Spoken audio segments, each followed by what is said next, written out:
Plenty of trade activity in advance of the deadline. It was Jalen Ramsey a couple of weeks ago. We had 3 trades last week, 2 so far this week. There was a third one yesterday, too. The Eagles picked up Jannard Avery from the Cleveland Browns. He had a strong rookie season, but kind of lost the playing time battle to guys like Myles Garrett and Olivier Vernon. So today is the day the window closes permanently, or at least until March of next year, Big Cat. And there's some names out there that are floating around. And, you know, it's funny. Let's start with O.J. Howard, the Buccaneers tight end, a first-rounder in the not-too-distant past. They have taken the position for weeks. He's not going to be traded. He's not going to be traded. You know what now? Oh, he's available for a substantial offer. Of course he is. He always was. These teams say a guy isn't going to be traded just to get maximum value for him.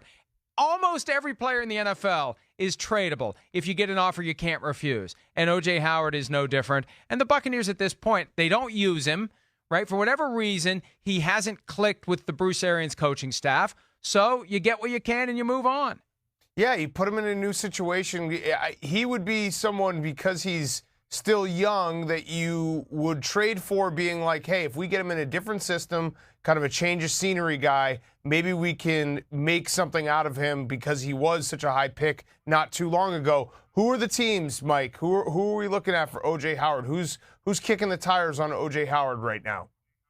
Well, I don't know who's actively kicking the tires, but I mean, we're going to put New England out there anytime any tight end is potentially available, because they have nothing at tight end right now. And they picked up Mohamed Sanu last week. Now, I don't know, after giving up a second-round pick for Sanu, that they would want to go ahead and make the move for O.J. Howard, but he's an Alabama guy. You got the whole Nick Saban, Bill Belichick thing. Belichick gives Nick a call. They have a little conversation. What's O.J. Howard all about? And I could see the Patriots having an interest. The question is, will they offer enough to get the Buccaneers to do it? And here's the other thing, too. When you go from we're not going to trade the guy to, well, we'll trade him for a substantial offer, by the time 3:59 p.m. Eastern rolls around, it could be we're going to take whatever the hell we can get for this guy. So it may just be an auction. Even if it's a third-round or a fourth-round pick, that could get it done. But I would watch the Patriots just because you've got this constant sense that #Tommy isn't thrilled with the offense and he'd like more weapons, and they ran off a couple of weapons he felt good about. So maybe you give him a tight end. If it looks like Gronkowski isn't going to come back, and that's really died down in recent weeks, I would keep an eye on them for a possible destination for O.J. Howard. And the Seahawks. And the Seahawks, because they lost Will Dissly a couple of weeks ago.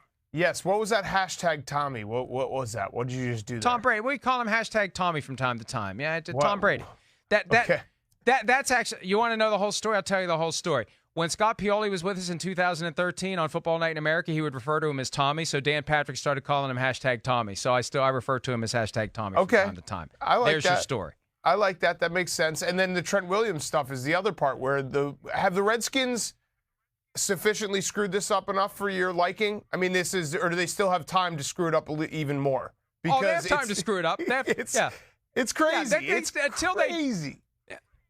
Until they trade him, I will believe they have a chance to screw it up. And I will not be shocked if 4 o'clock Eastern rolls around and he's still a member of the franchise. And I also won't be surprised if something happens. Remember that Bengals-Browns trade from a couple of years ago? They were trying to – who were they trying to trade for? Like A.J. McCarron, remember that? Hugh Jackson tried to trade for A.J. McCarron, and Sashi Brown sabotaged it. At least that was the impression. And they sent in the paperwork incorrectly to keep the trade from happening. Like, I could see something like that derailing a trade for Trent Williams, ultimately caused by Bruce Allen and company in Washington, to keep this deal from happening once they finally get a deal in place. It's crazy to think that you have a player who does not want to play for your franchise, who is a very good player, who can get you back draft picks, and you haven't figured out a way to make that happen. It's insane. Just explaining the situation. The Redskins are really bad. They need draft capital. They have a player who actively has said, I will not play for you. And, oh yeah, he's really, really good, and everyone needs offensive linemen, no matter what team you're talking about, because it's a really hard position to play. So it's just crazy this hasn't worked out. I would assume the Browns are going to try to do this and salvage their season. The Browns, and you said this, Mike, their schedule does get a lot softer, and there is a path out there for them to get to 9 wins and possibly sneak into the playoffs. That 6th seed in the AFC will probably be 9-7. So I wouldn't be shocked if the Browns try to get him and maybe shore up that offensive line so Baker Mayfield has a chance to throw the ball downfield.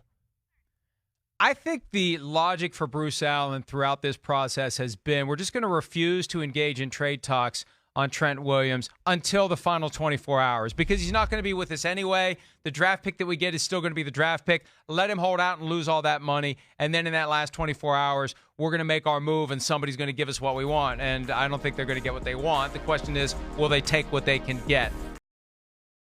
Hi, I'm Mike Tirico, and thanks for watching. Make sure to hit subscribe for the latest news and highlights from NBC Sports.